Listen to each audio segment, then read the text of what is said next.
दादी सास। रेवती अपनी सास के साथ सीलमपुर में रहती थी। रेवती के बेटे गगन की शादी कुछ ही दिनों पहले निधि नाम की लड़की से होती है। निधि एक दिन अपने पति गगन के साथ जा रही होती है। तभी वहां उसकी सास रेवती आ जाती है। रेवती देखती है कि निधि ने सर पे पल्लू नहीं रखा होता है। अरे ओ बहू, तुमने क्या ठेका लिया है हमारी इज्जत नीलाम करने का, जो बिना घूंघट के चले जा रही हो बाहर? मम्मी जी, आज के जमाने में कौन घूंघट करता है? बहू, ज्यादा बहस मत करो, समझी?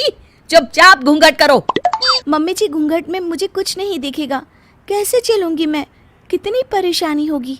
ओहो, बहाने तो देखो महारानी के। ठीक है, परेशानी होगी तो कोई जरूरत नहीं है बाहर जाने की, चुपचाप घर पर बैठ जाओ। तभी वहां रेवती की सास आ जाती है। अरे क्या शोर मचा रखा है सुबह से रेवती? देखिए ना सासू माँ, बहू घर से बाहर जा रही है और घूंघट नहीं कर रही है। तो क्या हो गया, घूंघट नहीं कर रही है तो? और वैसे भी रेवती, अब जमाना बदल गया है और जमाने के साथ हमें भी बदल जाना चाहिए। जमाना बदल जाने से परंपराएं थोड़ी ना बदल जाती हैं सासू माँ। मैं जब आई थी, मैं भी तो हर वक्त घूंघट में रहती थी ना। हाँ, वो तो मैं भी रहती थी अपनी सास के आगे घूंघट में। तुम तो बस कहीं बाहर जाते हुए घूंघट करती थी। मैं तो खाना बनाते हुए भी घूंघट में ही रहती थी। पता है कितनी तकलीफ होती थी। पर सासू माँ, पर कुछ नहीं। निधि बहू, तुम जाओ, ये घूंघट करने की जरूरत नहीं है। धन्यवाद दादी सासू माँ। एक दिन निधि, गगन और उसके पिताजी ताश साथ में खेल रहे होते हैं। तभी वहां रेवती आ जाती है। ये क्या, आप सबको शर्म लिहाज है कि नहीं? आप तो निधि के ससुर हैं और उसके साथ ताश खेल रहे हैं, और तुम निधि, तुम्हें कोई शर्म लिहाज है ही नहीं? तुम क्या बच्ची हो कि तुम्हें ये भी समझाना पड़ेगा? मुझे माफ कर दीजिए मम्मी जी।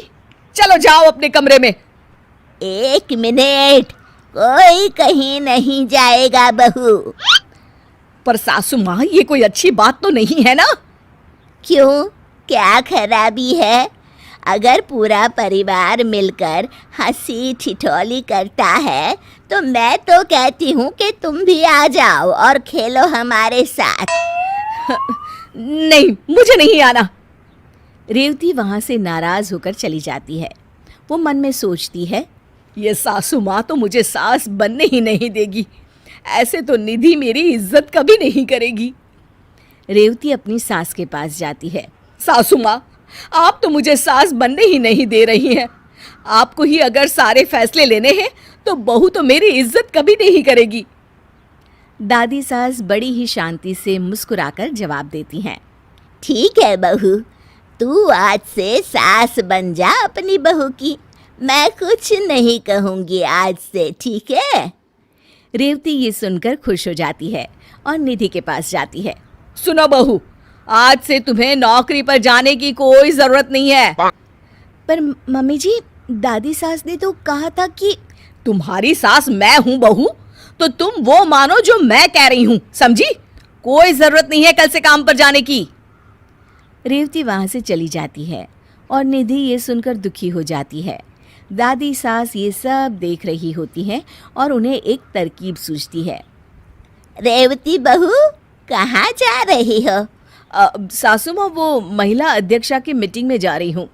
कोई जरूरत नहीं है जाने की। पर क्यों सासू माँ?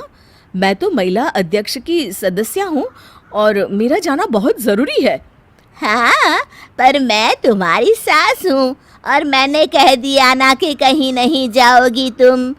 नाम हटवा लो महिला अध्यक्षा से अपना। हाँ, ये सासू माँ को क्या हो गया है? आज तक इन्होंने मुझसे कभी इस तरह से बात नहीं की। दादी सास वहां से चली जाती हैं और रेवती भी उदास होकर अपने कमरे में चली जाती है। शाम को रेवती और निधि खाना पका रही होती है। तभी क्या बन रहा है आज खाने में? सासू माँ, आज हम दाल चावल बना रहे हैं। बस दाल चावल? आज दाल चावल नहीं पकेंगे। आज तुम घिया के कोफ्ते और साथ में भिंडी की सब्जी और गरम गरम रोटी बनाओ। अरे लेकिन सासू माँ, दाल तो मैंने चढ़ा दी है। तो दाल वापस उतारी भी तो जा सकती है ना बहू। हमारे यहाँ किसी चीज की कमी है क्या जो सिर्फ दाल चावल बन रहे हैं? तुम भी ना रेवती, काम चोर हो गई हो बिल्कुल। सासू माँ, आपने मुझे कामचोर बोला? रेवती के आंख में आंसू आ जाते हैं। हाँ बोला कामचोर, तो इसमें झूठ क्या बोला? लो, अब आंसू बहाकर पति से शिकायत करेंगी महारानी। रेवती रोते हुए अपने कमरे में चली जाती है। सुनिए जी, आप सासू माँ से बात कीजिए, पता नहीं उन्हें क्या हो गया है। मेरी बहू के सामने मेरी आज उन्होंने इतनी बेइज्जती की है, क्या बताओ। तभी वहां दादी सास आ जाती हैं और मुस्कुराकर फिर नाटक करने लग जाती हैं।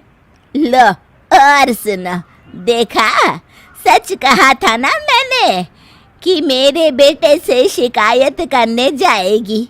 हे भगवान, मेरी तो किस्मत ही खराब है। ये दिन भी देखना पड़ेगा, मैंने तो सोचा ही नहीं था। तभी रेवती कमरे से बाहर आ जाती है। सासू माँ, आपको क्या हो गया है? आप ऐसे क्यों बर्ताव कर रही हैं मेरे साथ? क्यों, मुझे क्या होगा? हुआ तो तुझे है बहू रानी, जो मेरी शिकायत कर रही थी मेरे बेटे से।